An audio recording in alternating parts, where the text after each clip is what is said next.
With only one more week left of Overwatch League regular season matches to go, it's time once again to look at how the playoff picture currently stands, after most teams concluded their seasons last week.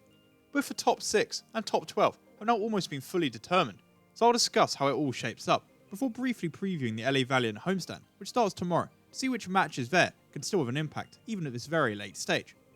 So after 27 weeks, at the end of Stage 4, Week 4, the overall Overwatch League standings look like this. We now know that alongside the Titans, Shock and Excelsior, both the Spark and Gladiators have now also confirmed their top 6 spots, after Hangzhou reached 17 wins after defeating the Fuel 3-1 and battling to an important 3-2 victory over the Gladiators.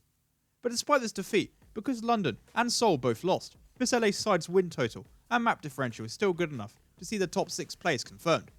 But flipping the script and looking at the battle nearer the bottom for the top 12, this past week saw a lot of long shot play and dreams come to an end, as the Eternal, Fuel and Uprising were all mathematically eliminated from contention, after both Dallas and Boston lost their 2 matches and Paris failed to win both of theirs, only managing to go 1-1. So now they join the Outlaws, Defiant, Justice and Mayhem as teams who will not be seeing any postseason action this year.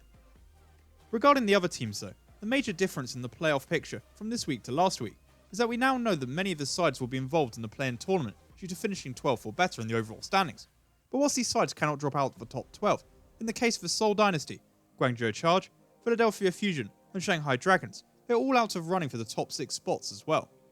Let's start with Seoul, who had the most realistic chance of making the top 6 out of these 4 teams before the start of last week, and were the only one to have also officially guaranteed a top 12 place as well. Only 2 wins would keep the Dynasty in contention, and it started off promisingly with a good 3-1 win over the Dragons. But things quickly fell apart as they suffered a disappointing 3-1 loss to Philly that ended any hopes they had of making the top 6, with 16 wins minimum needed to even be eligible. That said, there was some consolation to take away from last week, as their earlier win over Shanghai did ensure that Seoul would finish the season either 7th or 8th in the standing, which guarantees them a bye for the play-in tournament. Moving on to the Charge and Fusion, their own top 6 challenges were extremely slim to begin with, and were quickly ended at the beginning of the week after the Spark won against the Fuel and reached 16 wins, which became unachievable by both of these sides. However, they still needed to avoid heavy losses in the last matches of the season to 100% lock up top 12 spots, but both teams achieved this in style, with Guangzhou crushing Dallas 4-0, whilst Philly won a very promising 3-1 series against Seoul, which now looks to have put them in the 9th and 10th spots respectively heading into the play-ins, with it's still slightly possible for Atlanta to drop below them with 2 losses, giving the Charge a play-in tournament bye, but this is incredibly unlikely given who they have to play, as I'll explain in a minute. This therefore leaves Shanghai as the last of these teams to discuss, and unlike the 3 above them, they had a totally miserable week. As I mentioned before, they were convincingly beaten 3-1 by the Dynasty, before losing again the next day to Paris 3-1.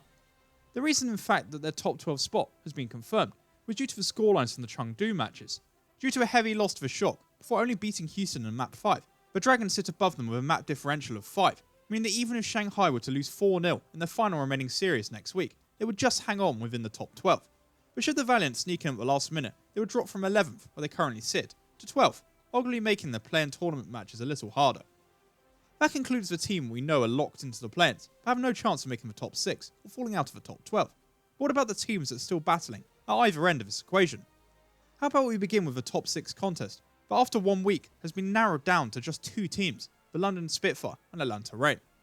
Interestingly, this situation has only come about after the 2 faced off head-to-head at the end of last week, with the Reign picking up a dominant 4-0 win to continue their incredible unbeaten run in Stage 4. Of course, before this match even held such stakes, Atlanta had to start off the week with their toughest test so far this stage, as they played the high-flying Washington Justice, which they fought their way through brilliantly to a 2-1 win. Now with the Spitfire falling 4-0 to the Reign, they finished their season with a 16-12 record and low map differential. This opened the door for Atlanta to take their place within the top 6, who after their 2 wins last week now sit at 14-12 and have a far superior map differential by comparison.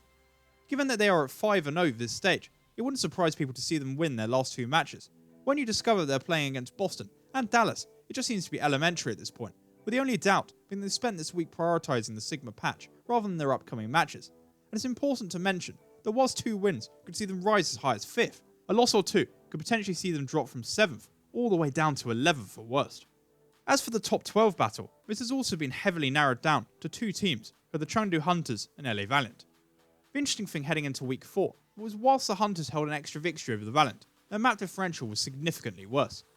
This meant that the opening days of last week went disastrously for Chengdu fans, as they were brushed aside 4-0 by the Shock before watching the Valiant take the initiative with a 3-1 win over Boston. This meant that all eyes were on the Hunters' last match of the season against Houston at the end of last week, as a defeat there would have officially eliminated them and see the LA side confirmed into the playoffs.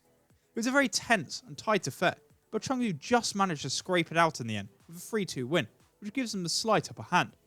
This makes the equation simple for the Valiant, who just need to win one of their 2 remaining matches they have to play at their homestand this weekend. The only problem is they have to face 2 tough opponents in the San Francisco Shock and their LA rivals, the Gladiators. It's hard to say how seriously both of their opponents will take these matches, as they've already confirmed their top 6 spots.